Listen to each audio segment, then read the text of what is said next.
गांव के बाहर पुराना कुआं था जिसे सब छाए वाला कुआं कहते थे। कहते हैं वहां रात को पानी में झांकने वाला कभी खुद का चेहरा नहीं देख पाता। उसकी जगह एक काली परछाई दिखती जो मुस्कुराती है और फिर धीरे धीरे कुएं से बाहर निकल आती है। एक बार गांव का नौजवान अरुण जिद पर उतर आया। दोस्तों ने मना किया, रात को उस कुएं के पास मत जाना, नहीं तो तेरी परछाई तुझे ले जाएगी। लेकिन अरुण हंस पड़ा, छाया भी क्या इंसान को खा जाएगी।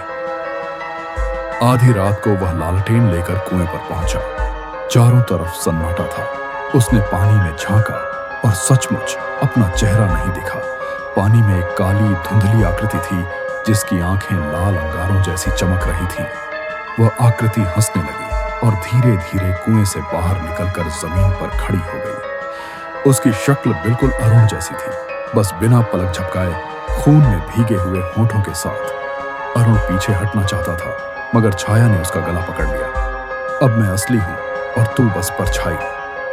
सुबह गांव वालों को कुएं के पास अरुण की लालटेन जली हुई मिली, मगर वह कभी वापस नहीं आया। आज भी रात को उस कुएं में झांकने वालों को अपनी जगह एक औरत या मर्द की भयानक परछाई दिखती है और फिर वे कभी लौटकर नहीं आते।